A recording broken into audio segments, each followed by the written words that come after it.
Bom, meu nome é Melina Guelma, eu sou sócia da Alexandre Neurosciences e eu acho que eu vou fugir um pouco da temática autopeças. Porque eu acho que assim, a gente está falando o tempo inteiro, a gente está falando de ser humano, né? E eu acho que além de ser humano, a gente hoje aqui está falando de cérebro. Então, o que a Neurosciences faz, a gente fala de cérebro. Acho que eu vou levantar, que talvez fique mais fácil até para apresentar, né? E a pergunta que eu sempre gosto de fazer para qualquer audiência é o quanto que você conhece do teu cliente? Quanto que você realmente sabe o que ele gosta do teu produto, ou se ele gosta do teu produto, ou qual é o público ideal quando você quer lançar alguma coisa nova, ou como é que é avaliada aquela experiência dele no ponto de venda ou na tua loja online.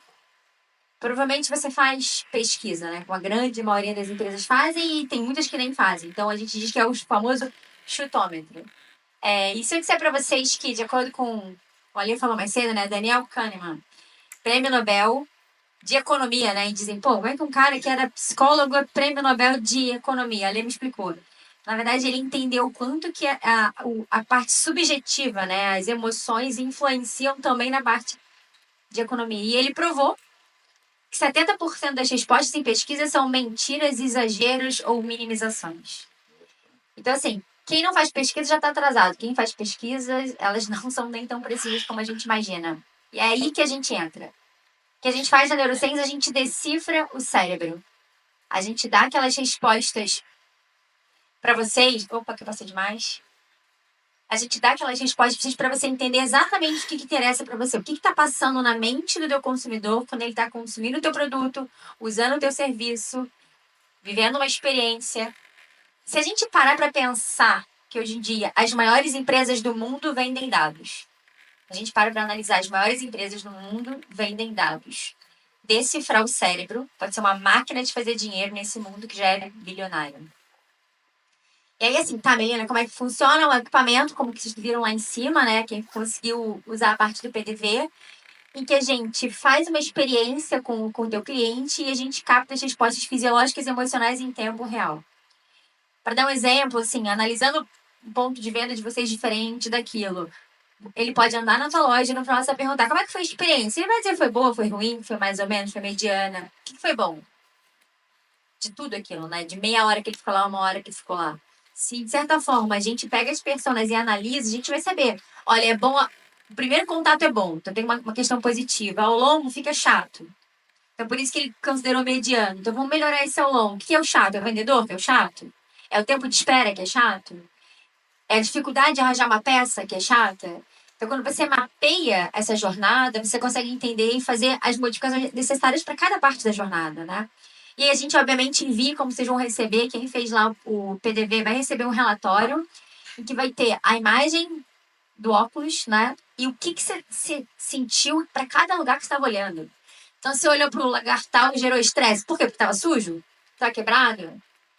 Gerou o outro excitação, porque estava limpo, porque tinha o cheiro agradou. Então você começa a entender que naquela experiência o que é positivo e negativo. Como você faz isso numa amostragem, você consegue direcionar, baseado na tua persona, o que é melhor para o público, para aquele ponto de venda, para aquela experiência, né? Então, voltando para a galera de pesquisa, a gente é a evolução da pesquisa qualitativa. E a gente é a melhor ferramenta UX que vocês poderiam ter. Que tem gente que chega na gente, analisa meu site, analisa meu e-commerce.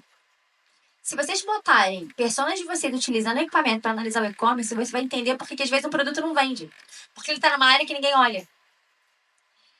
Ouvindo falar e vendo é óbvio. Não é tão óbvio quanto faz.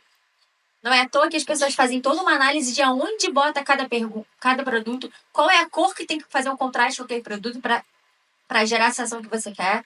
Então, assim, nada mais é do que uma ferramenta UX, que a gente paga, às vezes, 300 pessoas para analisar, você bota no equipamento. Porque uma coisa é certa, né? Cérebro não mente. E aí eu vou fazer uma. Bom, vocês viram lá o PDV, mas se eu der um exemplo, assim, se todo mundo aqui tivesse agora usando o equipamento, ao final da minha fala, independente de palmas ou não, eu ia saber o que vocês gostaram ou não gostaram do que eu falei. O que fez sentido ou não fez sentido. O que teve de positivo e negativo na minha fala. Não precisaria que nenhum de vocês falasse nada. Se eu der um copo, 2 xícaras de café para você, usando o equipamento, sem que você falar nada, eu vou te dizer qual café você mais gostou e o que você sentiu ao tomar cada um deles. Quando você para pra pensar nisso, tem um mundo de usabilidade, né? Acho que a gente, toda vez que eu sento pra falar de neurociências, vem alguém com uma ideia nova. Então, a gente já teve as nossas análises, né? Citroën, McDonald's, Starbucks foram marcas que a gente utilizou e fez as análises. Liverpool, por exemplo, ele usa um equipamento muito inferior aos nossos para medir a performance dos atletas. E aí eu brinco, né? Porque o nosso terceiro sócio é flamenguista fanático. E essa matéria veio ao ar depois que o Liverpool foi campeão em cima do Flamengo no Mundial. Eu falei, porra, Brick, a gente já tinha neurociência, podia ter oferecido pro Flamengo, o Flamengo ia ter ganho o Mundial, e agora a gente tá perdendo duas vezes. Perdeu porque o Flamengo perdeu, e porque eles estão usando um equipamento muito pior que o nosso, que pelo visto funciona, porque ele consegue entender. Gente, tudo é cabeça. Você pode ser o melhor vendedor, se você não tá bem de cabeça, você não vai vender. Você pode ser o melhor jogador, se não tiver bem de cabeça, você não vai jogar. Então, quando eles entendiam que o jogador, se ele estava bem ou não de cabeça, ele entendia o quanto que o cara performava ou não. Diferenciais, né? Eu vou chegar mais pra frente que um dos grandes diferenciais está ali, apesar dele dizer que não. Mas o nosso algoritmo é patenteado, é um grande diferencial da neurociências, né? A gente consegue fazer com o algoritmo uma análise muito mais precisa. O que significa? Qualquer um de vocês pode comprar um equipamento igual aquele. Vai ficar aquelas curvinhas andando e isso não vai dizer nada. No máximo vai apontar os 6 principais sensações e o que você faz com aquilo. Como é que você pega, analisa aqueles dados e traz para a realidade do que está sendo analisado? E outra coisa que é muito raro hoje em dia, esse a gente teve a aprovação do Comitê de Ética e Pesquisa. Quando você fala de cérebro, algo tão complexo, isso não é uma coisa trivial, né?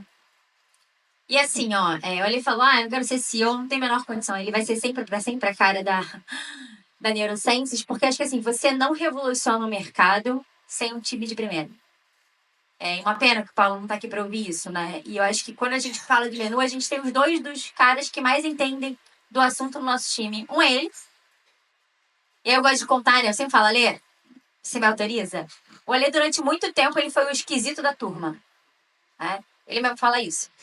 E aí, porque ele tinha comportamentos que não eram considerados típicos. Com o diagnóstico tardio de TDAH, que ele começou a entender o próprio cérebro. E aí, hoje, ele é a maior referência em neurodesign da América Latina. Eu brinco que é do mundo, mas como a gente não tem comprovação do mundo, a gente fala América Latina.